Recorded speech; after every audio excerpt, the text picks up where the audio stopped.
markaan waxaan raaci doonaa tareenka insha allah tareen yar baa noo imaanaya tareenkaan aan raaci doonaa insha allah tareenkan yarka wuxuu nagu soo 10 daqiiqo baan na rabo waqti badan aan ku lumiyo insha allah 10 minutes baan insha allah baan soo taawul garayn doonaa balaan aragno maantay waxay noo hayaan qoladan aniga waajibaadkana saaran waa inaanu idin keeno wax kasta oo inaanu idin keeno oo qurux badan meeshaan tareenka station yarka weelkan bas tareenka halka ka imaanaya halkan buu soo istaagi doonaa kabacdina waa soo taawul garayn doonaa kabacdina balaan aragno waxaan ay na tusi doonaan say noo sheegeen waxay leeyihiin waxaa laga yaabaa xayawaano badan jooga meeshaan laga yaabo in maartay qofka ay bini'aadanka ay dhaawac gaarsiin karaan sidaa daraaddeed waxaan rabaa insha allah inaan ku taawul garayno tareenka yarka insha allah marka halkaas waxaa daaqaysa boobalo marka insha allah waan arki doonaa waxaasoo dhow u tegi doonaa marraba inaan ka hor dhacno waad ka bogan doontaan waxaan rajaynayaa dhammaantiin inaad soo subscribe garaysaan ayaan rajaynaya insha allah dhammaantiin inaad subscribe-ka like-ta iyo share-ta ayna nagala baqaynin inaad page-ka kor u qaataan baan rajaynaya insha allah marka nala socdo dhulka tareenka yarka ahaa tareenkaan baan raacaynaa maanta tareenka iriska baan raacaynaa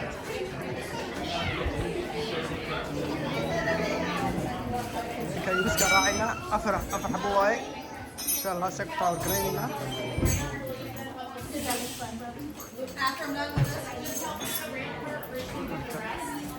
meeshaan waxa weeyaan technology meeshii laga oran jiray weeye All right, my friends, token, and I'll tell you which row you're going to go into. M, you guys are going to go to line 9, to the left of 9. So look for a line, go just to the left. okay my first time.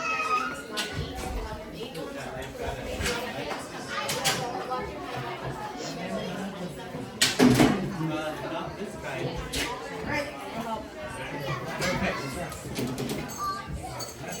tareenka iriska waa raacayna insha allah maanta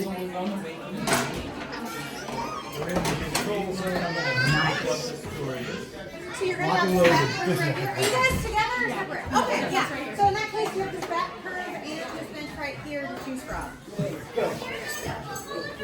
Probably right there.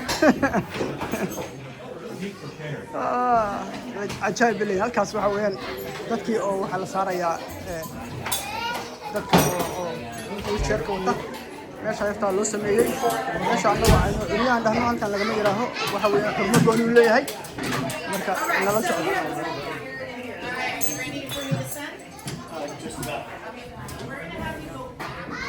tareenkaan aan iska raacaynaa nala socdo annaga harinina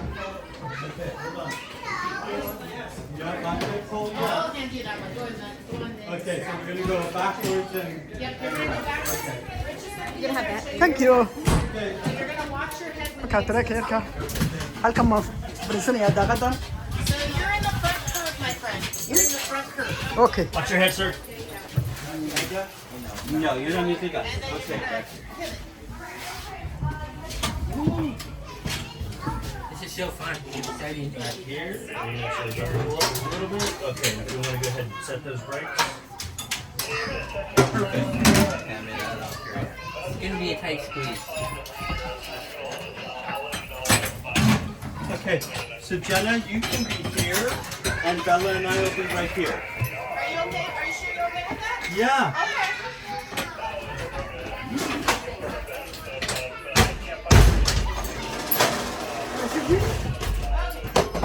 Yeah. Give Rich just a second to get that strapped in. Thank you. Hi, you're welcome. This is my first time ever doing this. Oh, really? Yeah. Oh, well, I'm excited that you're here. Hello, everybody. My name is Helen. I'm your Annapolis tour guide for our tramp tour today.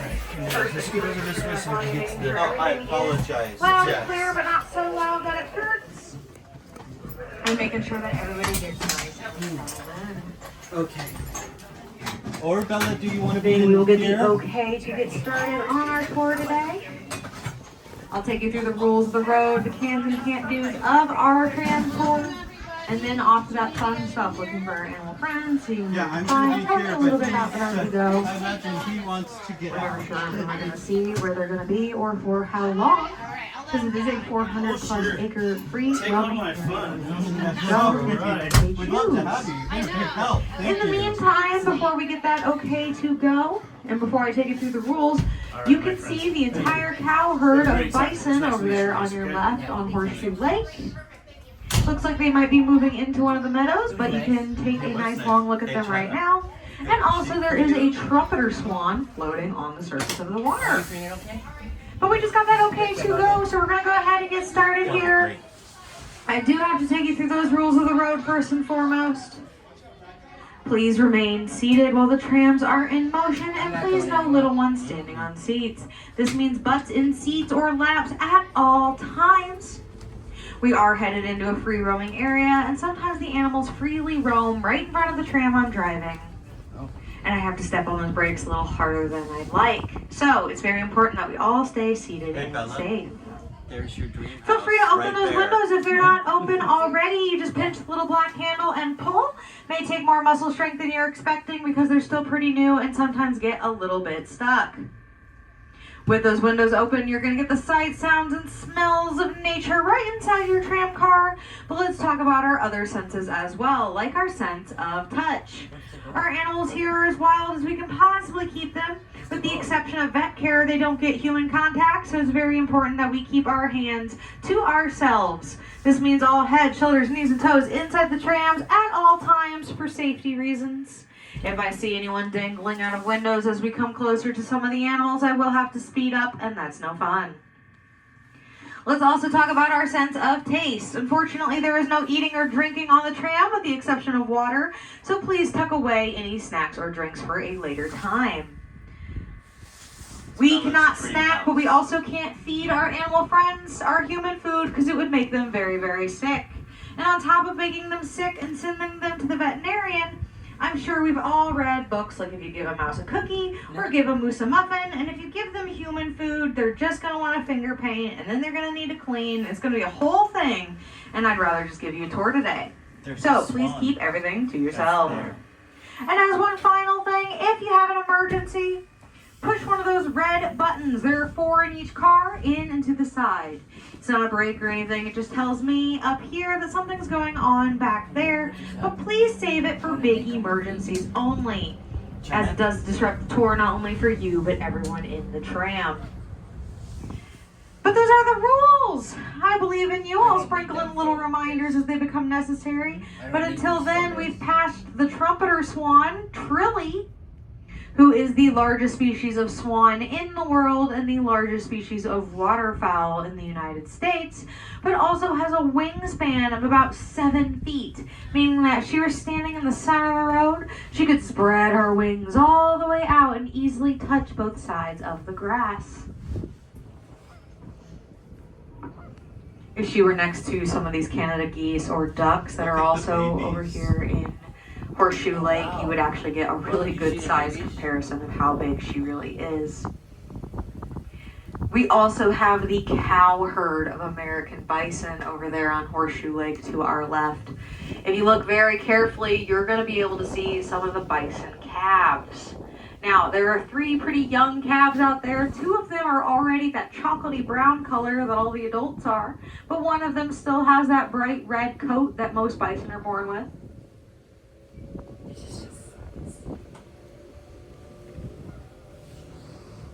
As they grow, they are going to change color and turn darker brown. And of course, get much bigger. If we were a lot closer, you'd be able to see the tiniest little buds of horns on top of their heads as well. They start growing those horns shortly after birth, and they stay on their heads forever. The horns can dull or sharpen with time, but they stay on always. Now, like I mentioned, this is the cow herd, so mostly females in the calves. There is generally one bull bison that likes to hang out with them over there as well. Now, I'm going to talk more about the bison in a little while. I have a feeling that they are headed into a meadow that we are going to go through in just a little bit. So let's keep our fingers crossed that they're going to be over there and that we'll get to see them nice and up close in a little while. Until then, we're going to start looking for some more animal friends. And while we look for some more animal friends, I think I'll tell you a little bit about this place and how we got here. And then as soon as I see some more animal friends, I'll go ahead and interrupt myself with some cool animal facts. This land that we're on right now was originally purchased by Dr. David and Connie Hellier in the 1930s. They originally purchased 100 acres for $450, if you can believe that. About $9 grand in today's money. Now, while that's an astounding deal today, it was a pretty great deal back then too. And that's because this place in the early 1900s had actually been professionally logged. And then in the 1920s, some slash fires whipped their way through Eatonville and took out pretty much everything that was left. Connie Hellier actually said this place looked like a miniature tree farm when they first arrived because everything only came up to about her knees or waist.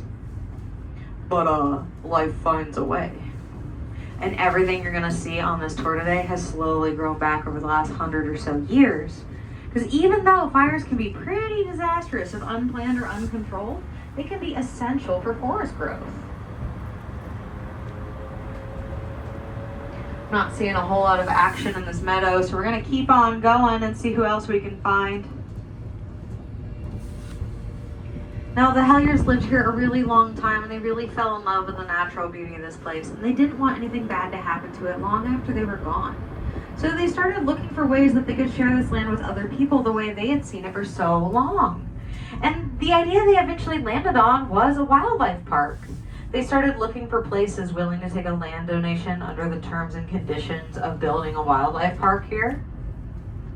And eventually they found Parks Tacoma that loved the idea, and in 1975 we opened up our doors to Northwest Trek. And here we are today, still enjoying this little slice of the Pacific Northwest.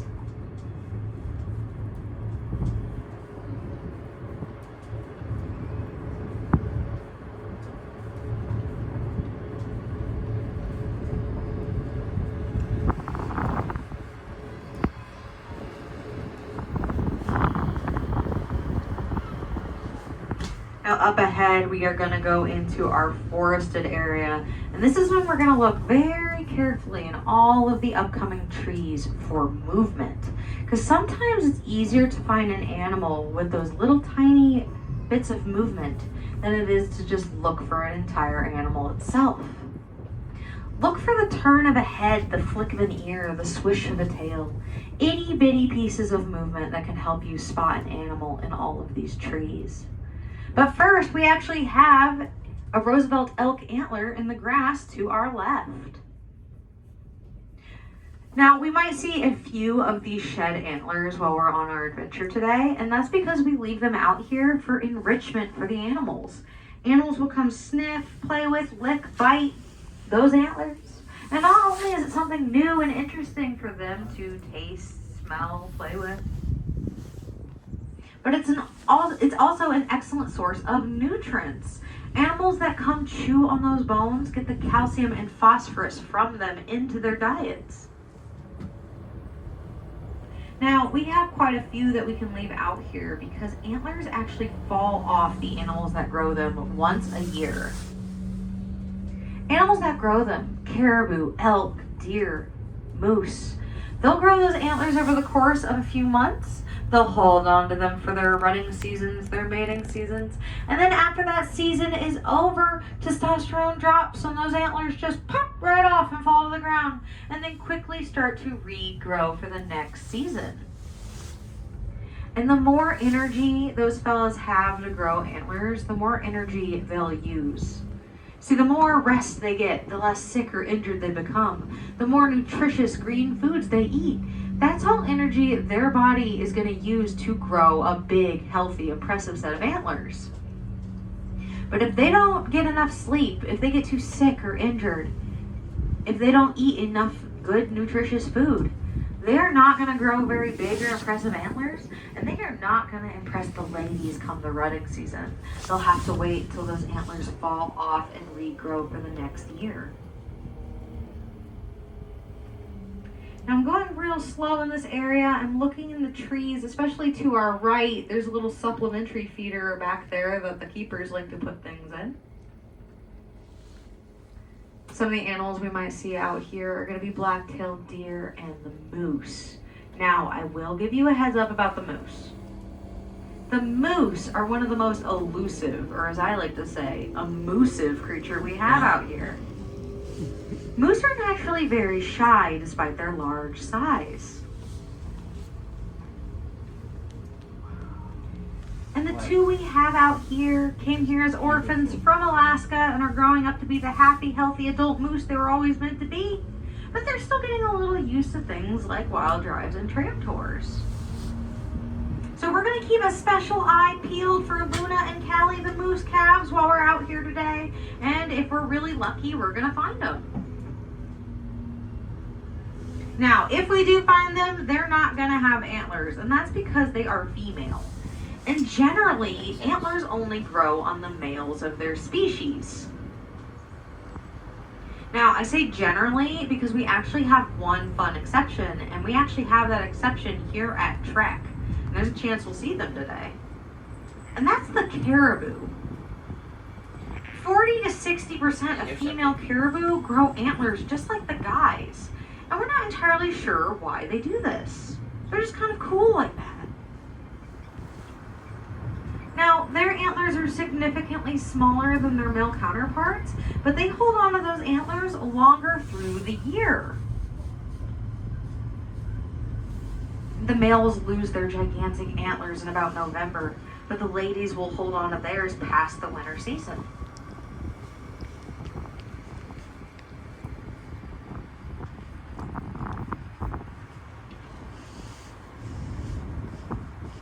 Now, antlers are made of bone, and they fall off once a year and generally only grow on the guys.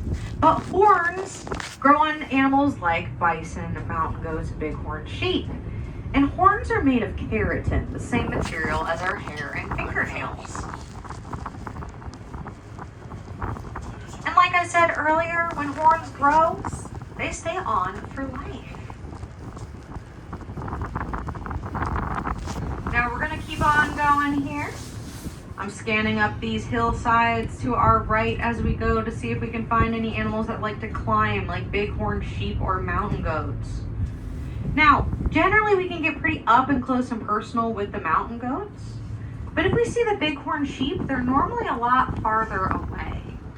And this is because they see us way before we see them. They have amazing eyesight, about 8 times better than our own. Which would be like if we had binoculars strapped to our faces at all times. So they see us way before we see them and usually keep their distance. Now, some people like to say they're the cool kids of the free roaming area because they keep their distance and do their own thing. I like to think they're a little shy. Maybe they're a little sheepish.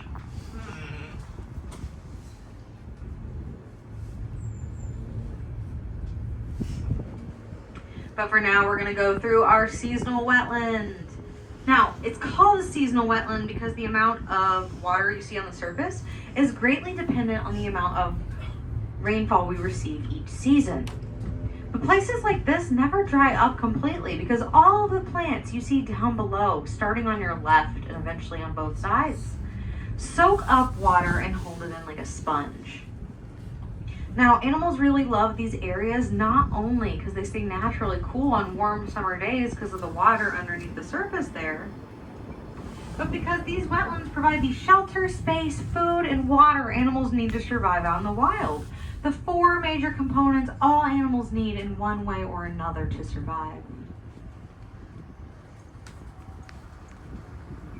It's estimated that 1/3 of all endangered or at-risk species here in the United States depend on wetlands like these for their homes.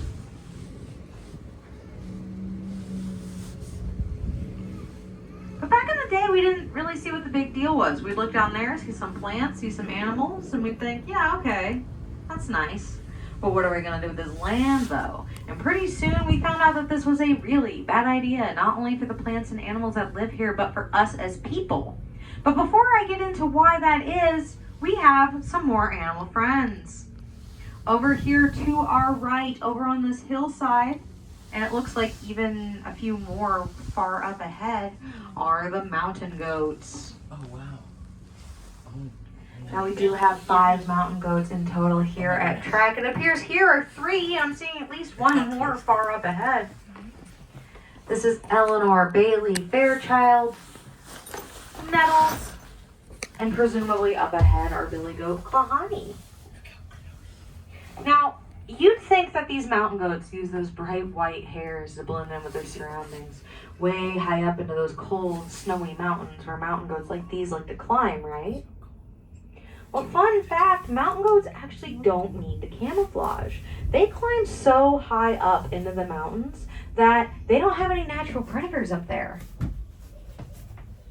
And believe it or not, those bright white coats you're seeing aren't white at all. That is an optical illusion, my friends. Those hairs are transparent and they look white when they're bunched together. Kind of like if you have saran wrap, it's see-through when it's flat, but bunched together it looks white. And these hairs are transparent because they're hollow. They trap air against the goat's skin, keeping them extra warm and toasty in cold climates. Those hairs are also producing a waxy substance called lanolin to help keep them waterproofed in wet areas. Now it appears that we may see the other 2 up ahead. Like I said, I am seeing at least one walking around up ahead. This tree. No. Yeah. But as I was saying, pretty soon we found out that damaging these wetlands was a really bad idea, not only for the animals, but for us as people. And I'm going to share with you at least 2 reasons to why that is. The first is that wetlands like these help prevent natural disasters. See, all of those plants down below that soak up water and hold it in like a sponge, they are very good at their jobs, especially in places like the Pacific Northwest that get a lot of rain. Here's that other mountain goat to our right. Oh, I see one. And then there's one behind that tree. These wetlands help prevent flooding by controlling the amount of water on the ground at any given time.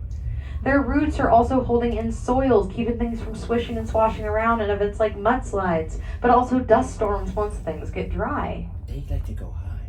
But the second reason that's arguably even more important for you and I as people is that this is where our drinking water comes from. Now, please don't go down there, find a puddle, and take a big old sip. You're going to get very, very sick drinking it like this, and you're going to be very, very upset at your tour guide for telling you it's drinking water. But this is where your drinking water comes from. It's just not ready yet.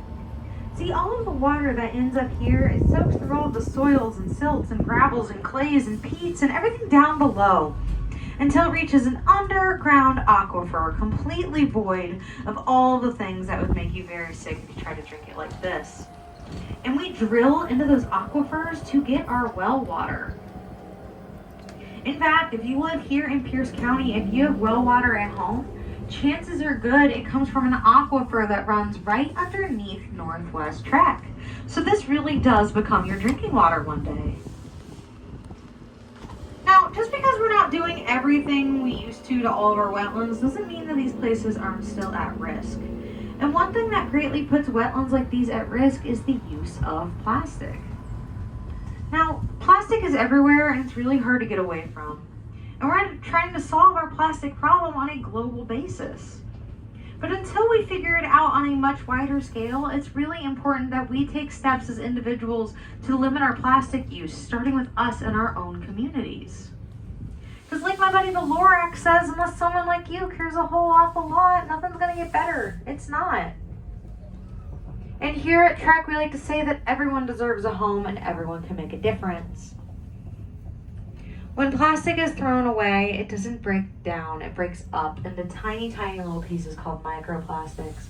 And those microplastics are smaller than a grain of rice. They end up in wetlands, they end up in animals, and then they end up in me and you. And it's a pretty scary thing, so we don't always like to talk about it.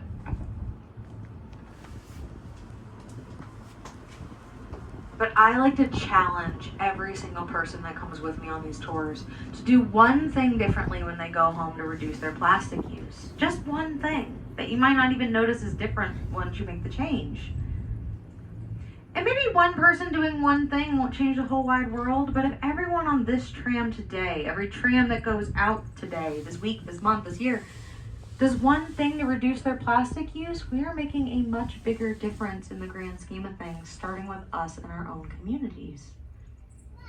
Now, if you look to the right, bedded down over there in the grass in the very end of the wetlands, you're going to see some antlers poking up in every which way. Take a look for that movement, the tiniest flick of an ear, the bob of an antler. Those are our bull Roosevelt elk. Now, we are going to go right on the other side of these trees. So maybe we'll get to see them a little more up close on the other side. I'm also seeing the bison in that direction. So hopefully we'll get to look at them up close as well.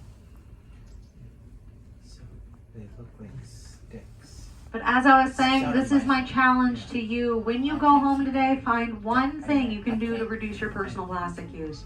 And if everyone around you and yourself does one thing, we are making a much bigger difference than we ever would alone. And when you do that one thing, picture all of the people around you, all of the animals and plants you saw on this tour today. And know that you're helping make a difference, and hopefully everyone has joined you in making that difference. Because they were camouflaged instead. Now, like I said, we are actually going to go on the other side of the wetlands very soon, so hopefully we're going to take a look at those Roosevelt elk a little bit closer. If we're very lucky, maybe they'll get up and start walking around. We're also going to go next to the bison if they stay put where they're at right now. And both of those animals have amazing stories of coming back from the brink of extinction. But first, I'm going to leave you with the sounds of the wetlands just for a moment.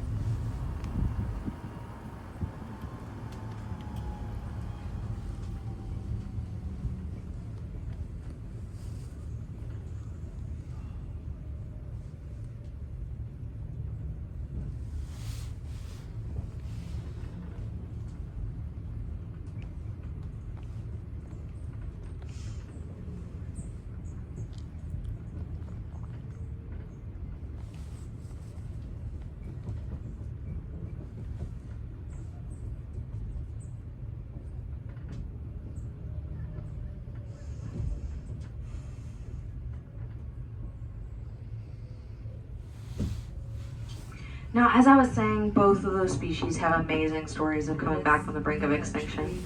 Those elk that are bedded down in the grass. In the early 1900s, a hunter and conservationist named Teddy would go out once a year hunting big bull Olympic elk like them. Teddy and his friends would go out hunting Olympic elk, like they were once called, for their big, enormous antlers like the ones we saw poking out of the grass. But as the years went on, the elk were getting harder and harder to find. And when they were found, they were in smaller herds than ever before. And it turns out that this was because of overhunting. Now, Teddy thought to himself, I wish there was something I could do to help these elk. And then he thought a little bit longer and he thought, wait a minute, of course I can. I'm the President of the United States. Plot twist that you probably saw from 1,000,003 miles away, but I like to try to keep you on your toes. Teddy was President Theodore Roosevelt. And as the president, he went ahead and passed legislation to help those elk out, allowing them to take about 5 years off from being hunted so they could repopulate, get their numbers back on their hooves. He established stricter hunting seasons, stricter bag limits, and what is now known as Olympic National Park today. And all of this worked. The elk came back and are doing great. And slowly but surely, the story of conservation spread from person to person via word of mouth. And what was once known as Olympic elk became known as Roosevelt's elk. And that's how we know them today as Roosevelt elk. Now, I'm going to keep an eye out for the Roosevelt elk. They're going to be in the trees in the wetlands to our right.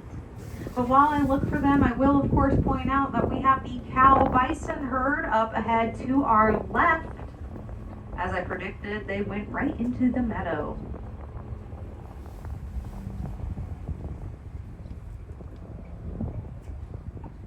Now you can see those antlers really bobbing up and down to our right over there in the wetlands. A little more clear, I think, than when we were on the other side here.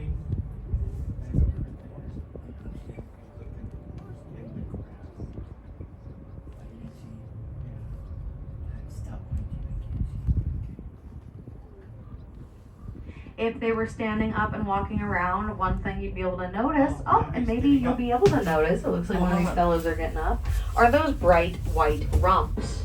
Now, I point that out because There we go. those rumps do something very cool. They can maneuver the hairs on those rumps to alert other elk that there's something going on, maybe something they need to be alarmed by, to start running from. They do this the same way a dog may raise its hackles or a cat may spike up its tail. It lets other elk know what's going on, and it helps us spy them from pretty far away. But that's on purpose, because if you're trying to tell your friend that there's something going on, it may be easier to see that bright white shade through a bunch of shadowy trees. Now, those bright white rumps earned them the name Wapiti, which is the Shawnee word referring to those bright white rumps on these elk and many similar species. Now, up ahead, we have the bison herd, and it looks like we're going to go right through them. Just make sure to keep all of your body parts inside the trams as we pass.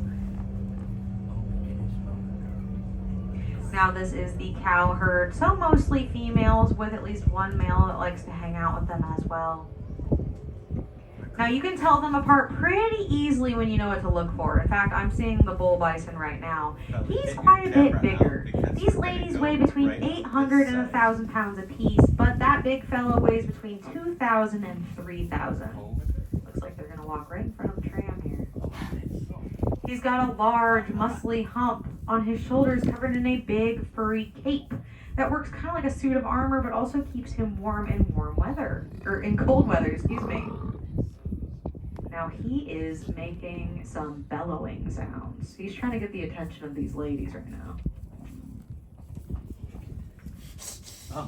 Now, one other thing you'll notice about him, other than those loud bellowing sounds he's making, is the fact that he's got two large L-shaped horns. L's like the L's in the word bull. And I mention that because if you look closely to all of these ladies, they have smaller C-shaped horns. C like the C in cow.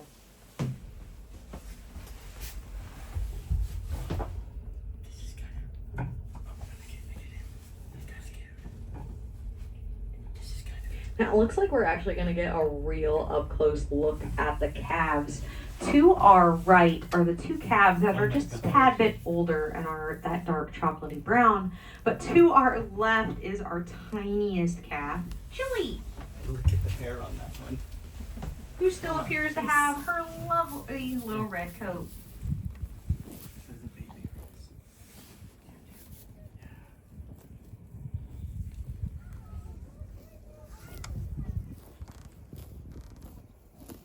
She seems very interested in you all. Now, quite honestly, I've been doing this for a while, and I don't think I've ever been up close, this close, to one of the calves. Now, these bison have probably the most amazing story of coming back from the brink of extinction that any naturalist can tell you. And that's because we are very lucky to have them here with us today. And I don't just mean here at Trek, I mean on the entire planet. Because we got very close to losing them as a species. You see, in the late 1800s, post-Civil War, the U.S. government wanted people to start moving out west in the name of westward expansion. They wanted people to start building homes, building businesses, spreading commerce out there. But the fact of the matter was, the U.S. government knew that people already lived on the land they wanted out west, people belonging to the indigenous tribes. And the government felt that the best way to get those tribes members off of the land the government wanted and onto reservation land instead was to target a creature those tribes greatly depended on for food, material, and cultural aspects. And that was the American bison. So the government put a bounty on the bison, asking people to hunt and kill as many as physically possible year-round for money. And because money was on the line, people listened all too well. Within 40 years, we went from 60 million of those bison to a little over 300 total. Now, I like to repeat those numbers because really take that in for a second. Within 40 years, we went from 60 million of those bison we just passed to a little over 300 individuals in small, isolated herds. And as the bison started to go, so did the Great Plains, because as it turns out, the bison are a major keystone species. When they're removed from their habitat, everything in that habitat starts to suffer and wither away.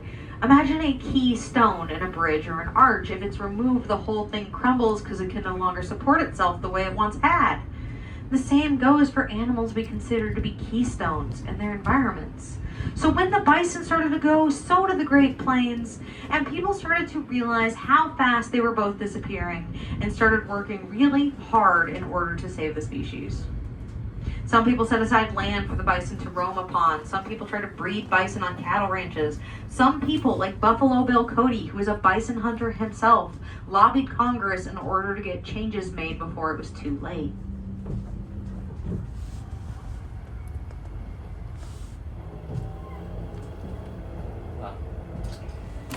Eventually, the government listened. They repealed that bounty and passed some protections for the bison instead, allowing them to start roaming places like Yellowstone and repopulating there. And years later, they even became our national mammal. And today, we have about 500,000 bison. Now, that's incredible when you realize how low the population once got. But that number is also a little bit misleading because most of that 500,000 were interbred with domestic cattle in order to save the species. We just didn't have the genetic diversity we needed for that many whole bison that fast. But there are a few thousand true bison today in places like Yellowstone and here at Trek. And people are still working really hard in order to save and conserve the species.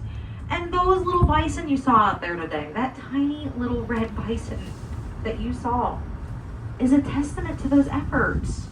They're the future, and we're all working really hard in order to make sure they have a good one to look forward to. Now, I will say that as we've traveled through these beautiful meadows, wetlands, and forests, we really got to catch a glimpse of the magnificent landscape here in the Pacific Northwest. And this land that Trek now sits on was the traditional homeland of the Nisqually tribe, and on lands with deep significance to other Coast Salish tribes. Coast Salish people have lived on and stewarded these lands since time immemorial, and they continue to do so today. And we know that healthy habitats and healthy animals depend on everyone doing their part to care for and protect nature. And Northwest Trek is honored to be a part of this legacy. And we want to thank you for your support. We can't all be the Helliers with land to donate for wildlife parks. We can't all be Teddy Roosevelt, President of the United States. We can't all be Buffalo Bill Cody, hunter and lobbyist, but we all can make a difference, especially when we work together. And one thing you're doing right now to help make a difference is learn, because you can't protect what you don't know.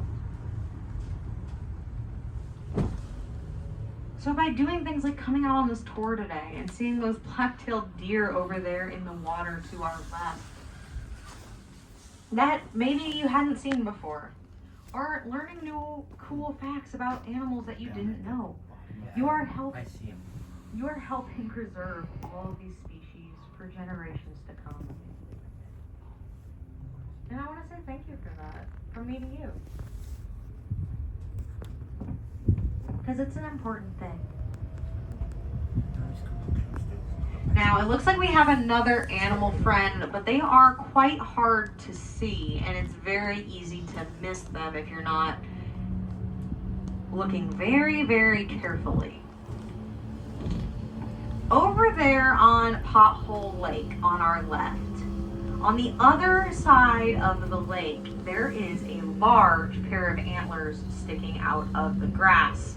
Now, when we get to this little more clear area where we can really see across the water, take a look for a pair of antlers poking out of the grass.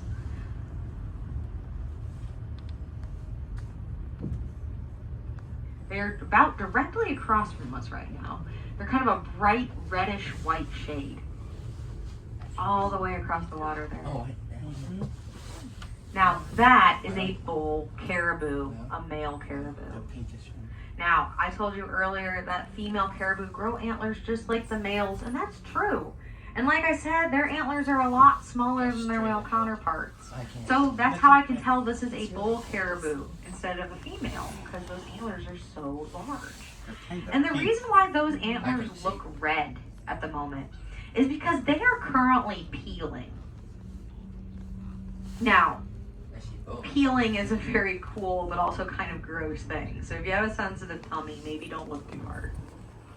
You see, when antlers grow back, they grow back incredibly fast due to a tissue called velvet, which is very fuzzy to the touch. And velvet is the fastest growing non-cancerous, non-fetal tissue currently known to science. You can see him a little closer up here, but he's still across the water. You can just see him poking out of the grass. The velvet can help the tines or the points on the antlers grow up to an inch within a 24-hour period. So those antlers really grow incredibly fast. But once those antlers are done growing, that velvet gets really itchy, and the animal growing them will start scratching those itchy antlers against anything they come across until that velvet peels away, kind of like a scab. And it's really gross, but also really cool. It's kind of bloody too, and that's why those antlers are so red. But he's not in any pain. Like I said, it's like a scab, and they were really itchy. So he probably feels a lot better. Oh, there he is. I see him. And honestly, I think this is one of the coolest things to see out here is when the animals start going through their peeling. But, you know, I work here. Yeah, you can kind of see him from here, too, to our left over there. But there's some really tall plants in the way. Perhaps we'll see some of the female caribou as we go as well. I believe we've seen one of everything so far except for the moose and the big horn sheep. So we are going to keep going. We have a little bit more time on our tour, and we're going to see if we can find any more last minute friends here. Now, caribou like him are at the beginning of their conservation story. Caribou need old growth forests in order to survive. They need the mosses and lichens on old growth trees. But as the name old growth forest implies, an old growth forest takes a very long time to grow, sometimes over 300 years. And with all of the building and construction and even establishing of the United States in the last few hundred years, we just don't have any old growth forests left. They've all been cut down and haven't had the chance to properly regrow. Caribou, like that big fella back there, used to dwell in 49 of the 50 states, all 50 except Hawaii. But now they are functionally extinct in the lower 48. They've all moved up to Canada and Alaska in order to find those habitats they need to survive. Now, it's my sincere hope as someone who really loves the caribou that one day we're going to have old growth forests in all of those original 49 for them to return home to. And you know, maybe that won't be something I live to see, unless I live to be bizarrely old. Maybe it won't be something my young daughter lives to see. Maybe not even her future great-grandkids. But you know, maybe one day, generations from now, they can talk about how we were the people to put things into place to allow those old growth forests to return, and for those caribou to return home to all of their original habitats. Because like I said earlier, here at Track we like to say that everyone deserves a home and everyone can make a difference. Now we are wrapping up our tour now. I'm still looking for a few last minute friends. There's always a chance. But we're going to go through a couple of gates in a moment and then be back up at the tour station where we first got on board. I do ask everyone to remain completely seated until we come to a full and complete stop back at the tour station. But now is a good time to start collecting those personal belongings if you have things to collect. Oh, female caribou over there to your left, over there on Pothole Lake. Walking around there, you can see her a lot clearer than that fellow we saw earlier. But you can also see those antlers. They're very different. Hers are a lot smaller, and they still have the velvet. They haven't peeled yet. Because since she loses hers later in the year, they start to grow back a little later. And they're still growing. Now, we're going to go through a couple of gates, and you and I are going to part ways. And I know that may be hard because we have become a real tramily here today. I cariboot you all. You all are so dear to me. I hope you found this tour amusing and that none of my jokes or facts got your goats. Oh, there's more female caribou up ahead, up in those trees to our left. As we go up in the tour station, you may be able to see them a little better, but I'm hoping this madam here doesn't get over here because they like to play. They're very playful. And she might just try to go through this gate. You stay where you are, ma'am. Okay. But I hope you found this tour amusing and that none of these jokes or facts got your goats. But it's pretty apt that we end because I believe I'm out of puns regarding animals in the free roaming area and trams. Darn. I have plenty more animal facts, but you're going to have to come back a different day to hear them. If you feel like taking another tram tour, even a wild ride sometime, I highly suggest you do, because you may have a completely different experience than you did today. Animals in different places doing different things, looking different, and acting different with the changing seasons. For example, you're not always going to see that feeling that you saw on that male caribou. Different tour guides with different things to say. You're never really sure what you're going to see, hear, or smell out during free roam. And if you haven't checked out the rest of the park yet, I highly suggest you do that as well, because that's where we keep all of the animals we can't safely keep out here in free roam. One of which would be predator species like the cougars, and I do know that today is feeding frenzy, and the cougars have a special carcass treat that they are playing around with Make it better. in their habitat. So if you go by there, you might see something cool. Yeah, look at this Canadian geese. Oh wow, look it right there. Look it.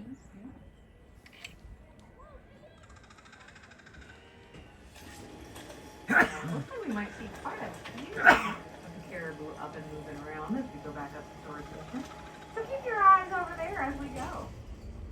Now, when we pull off the tour station, please watch your head and your step as we exit. These trams are a lot lower and steeper than people would believe, and I don't want anyone bumping their heads or stubbing their toes.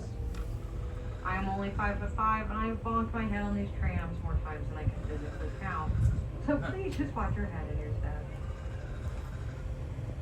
Now, I sincerely hope you had a good time. Thank you so much for coming out here today. Hopefully you saw some animals you wanted to see, like these caribou, perhaps. Or maybe you learned some cool new facts about them you didn't know. Hopefully I made you laugh or smile or even roll your eyes at those puns, in a good way. I'm seeing at least 4 female caribou. Yeah. But most of all, I hope you had a good time. Thank you so much once again for coming out. My name has been Kel. He's running. Until we see you again, keep it wild out there, folks.